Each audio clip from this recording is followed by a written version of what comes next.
17వ తేదీ డిసెంబర్ నెల 2024వ సంవత్సరం. ఈరోజు దేవుని వాగ్దానం. మొదటి రాజులు 6వ అధ్యాయము 12వ వచనము. నేను చేసిన వాగ్దానమును నీ పక్షముగా స్థిరపరచెదను. సహోదరి సహోదరులారా, ప్రభు మనకు చేసిన వాగ్దానాన్ని తప్పకుండా నెరవేరుస్తాడు. వాగ్దానాన్ని పొందుకున్న మనం మర్చిపోవచ్చు, కానీ వాగ్దానం చేసిన ప్రభువు ఎప్పుడూ మర్చిపోడు. ఇశ్రాయేలు ప్రజలను ఐగుప్తులో ఫరో బానిసత్వం నుండి ప్రభువు విడిపిస్తానని వాగ్దానం చేశాడు. వాగ్దానం చేసిన విధంగానే ప్రభువు వారికి తోడుగా ఉండి ఎర్ర సముద్రాన్ని 2 పాయలుగా చేసి ఇశ్రాయేలు ప్రజలను వాగ్దాన భూమికి నడిపించాడు.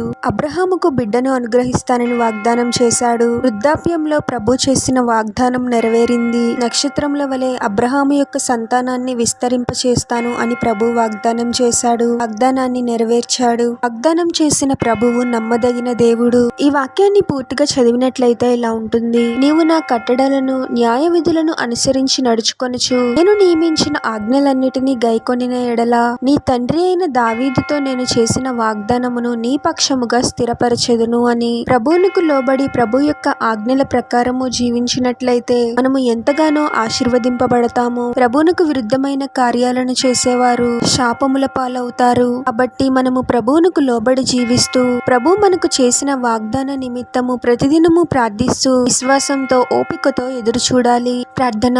పరిశుద్ధుడవగు ప్రభువా, మీ పరిశుద్ధమైన పాదాలకు వేలాది వందనాలు, స్తుతులు, స్తోత్రాలు చెల్లించుకున్నాము తండ్రి. ఒక నూతన దినంలోనికి మమ్మల్ని క్షేమంగా ప్రవేశింపజేసిన దేవా, మీకే స్తోత్రం ప్రభువా. వాగ్దానాన్ని నెరవేర్చే గొప్ప దేవుడవు తండ్రి. వ్యతిరేక పరిస్థితులను చూసి బాధపడుతూ కృంగిపోయే వారముగా కాకుండా మిమ్మును బట్టి, మీ శక్తిని బట్టి ధైర్యంగా ఉంటూ మీ పైన గొప్ప విశ్వాసాన్ని కలిగి ఉండే వారముగా మమ్మల్ని దీవించండి ప్రభువా. మమ్మల్ని మేము తగ్గించుకొని మీకు లోబడి జీవించాలి తండ్రి. అద్భుతాలను, ఆశ్చర్యక్రియలను జరిగించు దేవుడవు ప్రభువా. మీరు మాకు చేసిన వాగ్దానాలను మీరే నెరవేర్చండి తండ్రి. వాగ్దానము నెరవేరు సమయం వరకు ఓపికతో, విశ్వాసంతో కనిపెట్టే వారముగా మమ్మల్ని దీవించమని ప్రార్థనలో ఏకీభవిస్తున్న ప్రతి ఒక్కరిని పేరు పేరున దీవించి ఆశీర్వదించి అభిషేకించమని, వారు చేసే ప్రతి పనిలో మీరే వారికి తోడుగా ఉండి వారిని అన్ని కీడుల నుండి, అపాయాల నుండి మీరే వారిని రక్షించమని ఈ మా మనవులన్నీ యేసుక్రీస్తు వారి పరిశుద్ధ నామంలో అడిగి వేడుకొనుచున్నాము తండ్రి. ఆమేన్.